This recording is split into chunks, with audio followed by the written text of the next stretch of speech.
I was watching Mr. Superboy's video where he expressed his disappointment and frustration over the poor box office performance for Spike Lee's Chiraq. But this is par for the course when it comes to films regarding the Afro American Negro that do not fit the white liberals' narrative. For example, let's look at the timeline of positive black films and the Afro American Negro community and box office performance. We have your great debaters where Denzel Washington financed and produced and directed this movie. Yet, in 2008, when your first black president was elected, no Afro American Negroes went to go see this movie. We have Your Pride, which was produced a couple of years later, and your Afro American Negroes did not want to go see this movie at the box office. We have Your Black Dynamite, a film produced by Michael Jai White with his own money that the Afro American Negro did not want to go out and see at the theaters.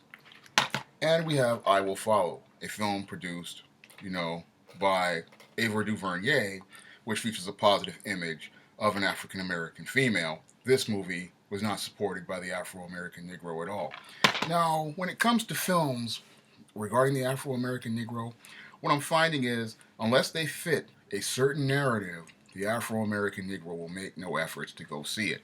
And when it comes down to your Chiraq, Spike Lee's film, it clearly did not fit the narrative that the Afro American Negro was used to. You see, in Chiraq, Spike Lee is pointing a finger directly right at this Afro American Negro. And the Negro does not like the finger pointed at him, he does not like the mirror held up to him, and he wants films to fit a certain narrative in order for him to support them. And in many cases, that narrative is this. You have to use certain buzzwords like the ongoing legacy of slavery, white supremacy, racism. You use those buzzwords, you're going to make $100 million at the box office. This is why a movie like Your Straight Out of Compton or Your No Good Deed, make money at the box office, or Your Perfect Guy, because all of these films follow a certain narrative, and that narrative is DNC tested and white liberal approved. And because it is DNC tested and white liberal approved, the Afro American Negro goes along. Because the Negro, for the most part, wants the approval of his white liberal slave masters. So he's going to go out and spend his money and spend it, in maximum effort to show that he's willing to support the black culture that the white liberal is comfortable with. So he's not going to support a movie like Your Chiraq because, again, it points a finger directly at this Afro American Negro. It points a finger at his part in his own degradation, his own decline. It points a finger at his own, dysfunction and makes him take responsibility for it because he does not want to take responsibility for it. No, he wants to point at a white man behind a tree and say that he's responsible for all the dysfunction that goes on in his community. All those black on black homicides that Spike was talking about in Chiraq, didn't want to talk about it. Now, while I have my issues, with Chiraq, because I really do not believe that Spike went in hard enough, I believe he should have gone in harder, and especially on this Afro American woman, because this Afro American woman is the one who pretty much, created this dysfunction by her support of the feminist movement in the 70s and her support of these dope dealers, of these gangbangers, and all these hood people back in the 80s and the early 90s. Because if it wasn't for this black woman, teaching that dysfunctional feminist culture to these males, they would not be violent. They would not be emotional and out of control.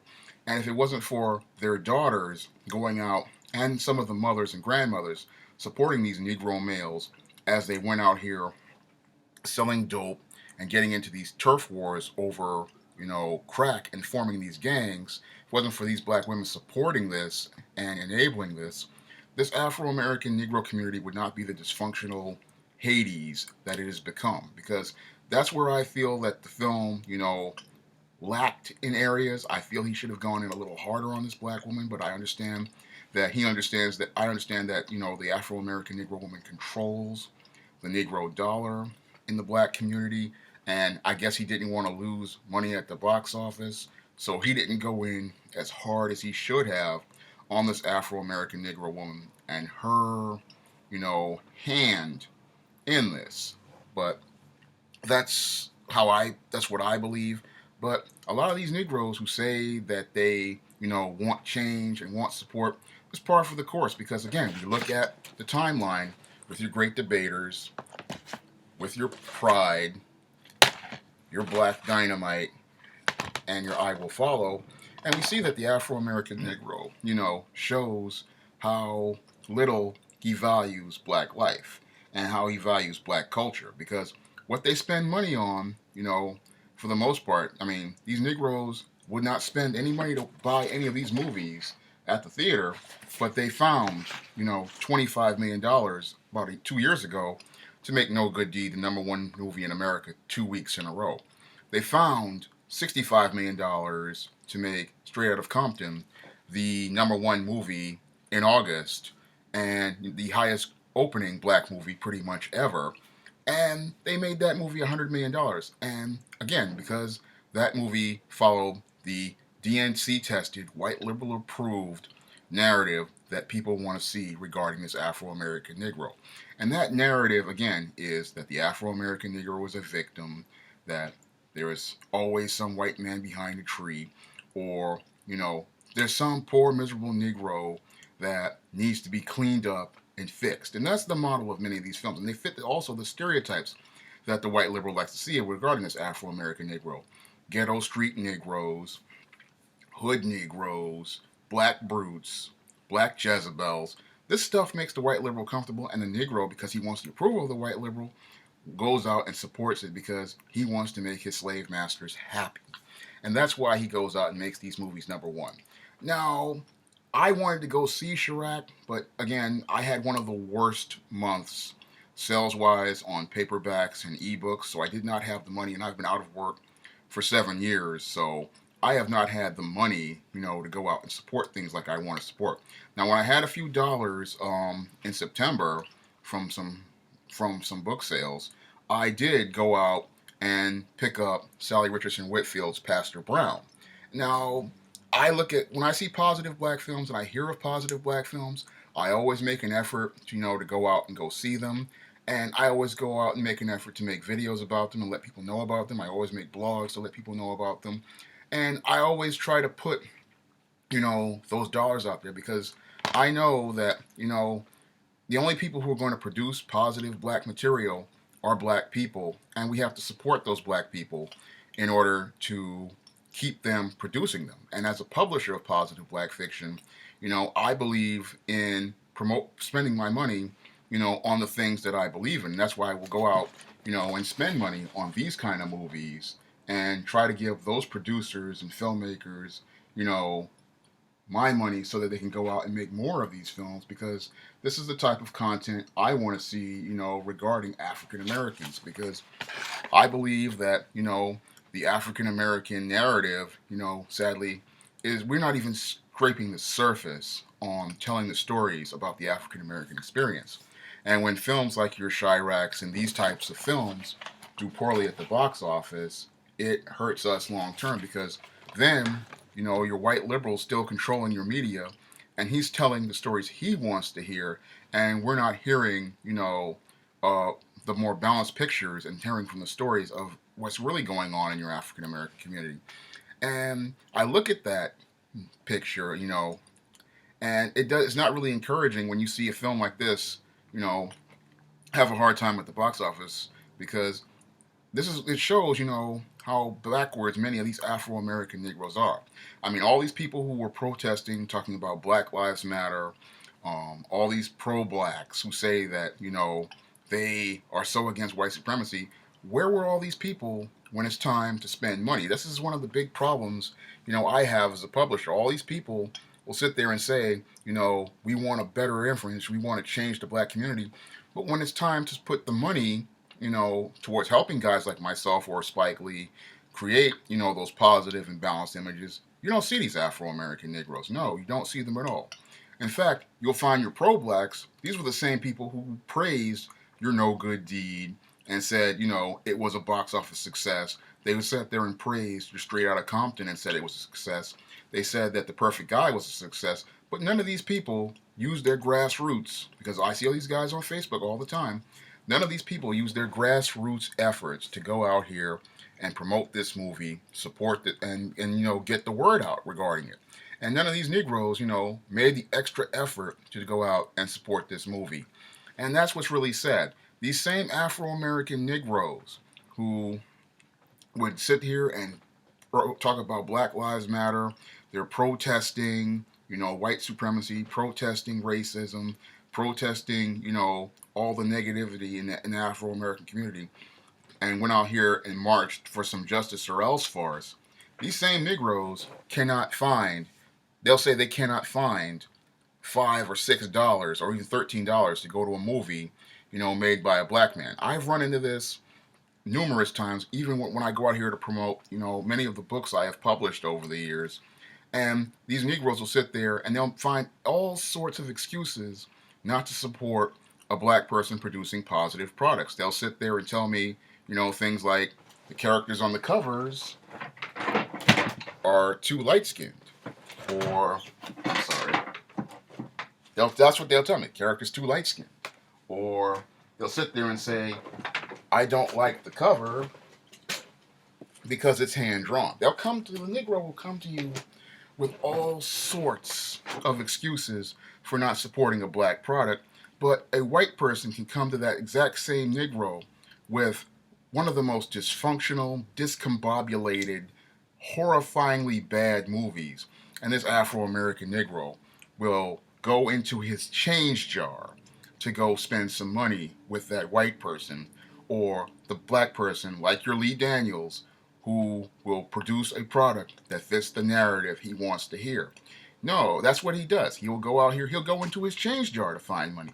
He'll go into Hawk to find something, to find money to support things that fit the narrative of his DNC tested, white liberal approved slave masters.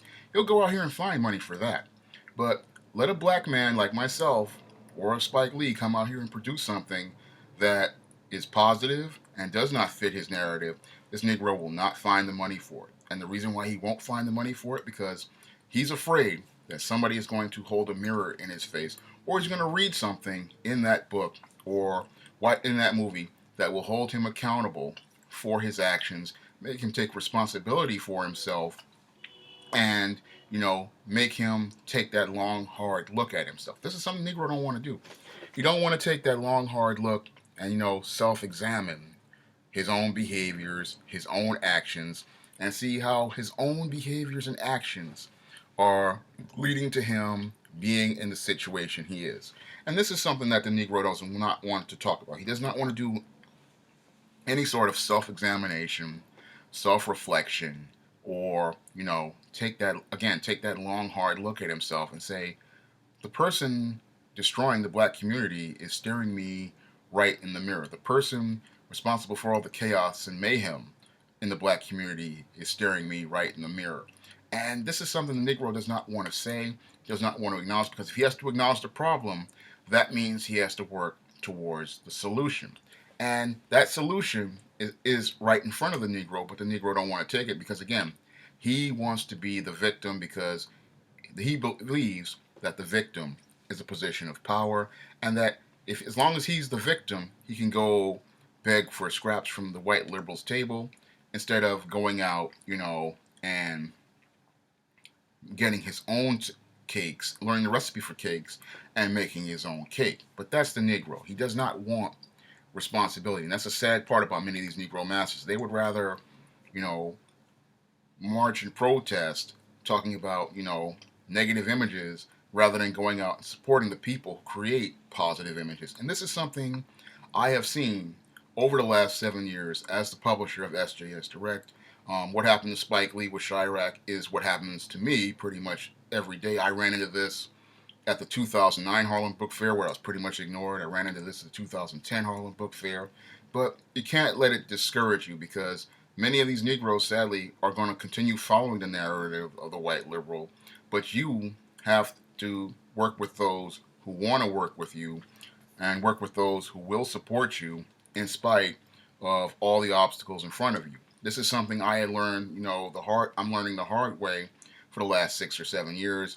And I continue to produce positive images because I believe in black people, and I want to produce the best quality stories, about experiences that black people have never experienced. I mean, just this. I mean, even though I'm getting a lot of negative feedback on your Spencerellas, quite a few people, have also come back and praised me for saying, telling a story about an African American in the goth subculture, and telling a story that's outside of the narrative of the white liberal. Because when it comes down to this white liberal, he doesn't want to tell these kind of stories. He doesn't want to talk about, African Americans in other subcultures like the goth subculture. He doesn't want to talk about, African American characters in fantasy stories like the ISIS series. He doesn't want to talk about, you know, African Americans in black sororities like I did in the Thetas. He doesn't want to talk about those type of stories because the people in those type of stories don't fit his narrative. They're not victims. He cannot play a blame and shame game or, trot out some broken down, dysfunctional Negro. And the red, black, and green Negroes from the pro-black side cannot, they don't want to support, stuff like your Spencerellas or your Thetas or your ISIS series for the exact same reason the white liberal doesn't want to support them, because they don't fit their narrative, and they can't come in and talk about, there's a victim in this story of the ongoing legacy of slavery, white supremacy, racism. They can't come in with that on those type of stories. And they can't come in with that on a film, like your Chiraq. Because that, again, means that the African American Negro has to take that look at himself, take that time to reflect and examine his own behaviors and his own actions, and see how he, again, is perpetuating his own self-destruction. That's all I have to say for this video. If you want to pick up some of my positive black fiction, you can head over to the Amazon.com and click the link in the description box. I have a whole host of stories, including romance, women's fiction, African American fantasy, and even nonfiction like my Simp trilogy. And all this material is positive. And every dollar that you spend with me, a black publisher, goes towards producing more positive black titles. So every dollar you spend, is that you spend, I spend to try to improve the quality of life for African Americans. Again, that's all I have to say for this video. You can comment, rate, and subscribe.